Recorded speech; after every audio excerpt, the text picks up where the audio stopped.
तमुवाच ऋषिकेशः प्रसन्न इव Bharat सेनयोरुभयोर्मध्ये विषीदन्तम् idam vachah. Hello friends, this is the 10th shlok of the second chapter of Bhagavad Gita, and in today's video we will understand this shlok in detail.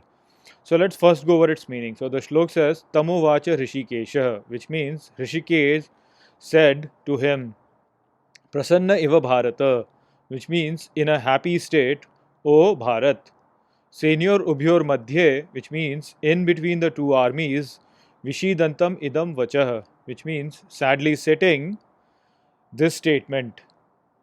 So basically, in this shlok, what we have been told is that Sanjay told to Dhritarashtra that Rishikesh said this to him who was sitting in between the two armies in a sad state.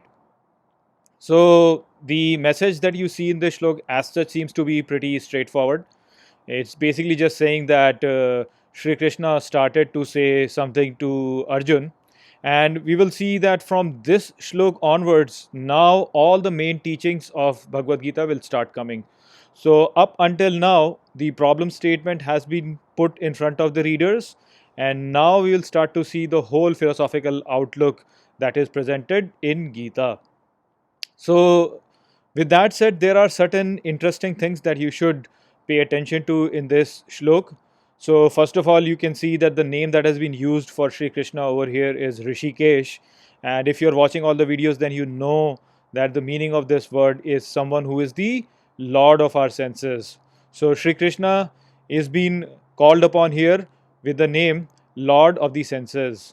For Arjun, the whole statement that has been used to explain him basically is Senyor Ubhyor Madhye Vishidantam, which means the one who was sitting in between the two armies in a sad state. So there are certain symbolic things that you have to understand. Now, as I've already explained to you that the two armies over here represent two different point of views, and Arjun is basically sitting in between those two armies, which means that he is confused and he does not really know which point of view is the right point of view. And basically, we also understand that Arjun represents the individual soul. So it basically represents all of us as we identify ourselves with our egos. So that is what Arjun represents.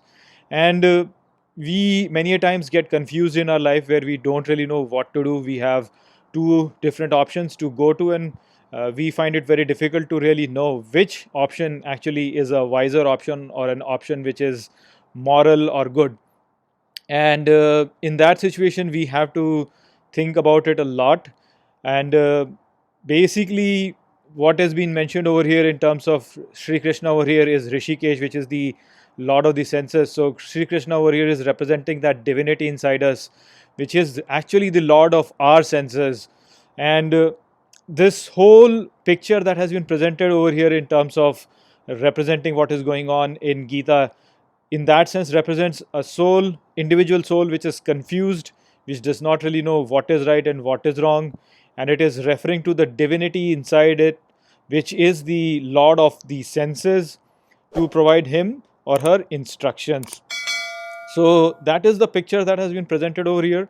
Superficially, you can think of it as Sri Krishna and Arjun basically as two different entities, where Sri Krishna is giving instructions to Arjun, or you can, in a deeper sense, you can understand it to be the internal dialogue that is happening inside us itself, where we are trying to evaluate the situation, and basically we are asking this question to the inner divinity inside us. And if we were to refer to the inner divinity inside us, then we will get the answer in terms of what is right and what is wrong.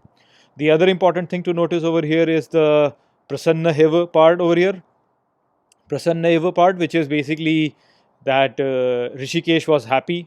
And you know that if you refer to your inner divinity, you can only refer to that divinity when you are in a calm state of mind, or when you are in a calm state of mind, then of course you are happy. You automatically become happy when you're in a calm state of mind. And so the inner divinity inside us can be accessed when we calm our mind down. And basically the teachings of Gita in that sense help you in terms of developing that worldview where you can keep that calm state of mind all the time, so that you can always get access to this inner divinity which is present inside us. So those are all the symbological things over here. You have to understand these things, you have to keep these things in mind to really appreciate the teachings of Bhagavad Gita. That the whole setting over here uh, is something which is basically universal to a certain extent. It does not really depend on a particular religion or a particular time or a particular place as such. These kind of things are actually happening inside us all the time. So with that state of mind, you should uh, study Gita, and from the next slok onwards, now all the main teachings of Gita will start coming forward. So I hope I have explained this slok well to you. With that, I'll close this video. I'll see you all in the next video. Take care.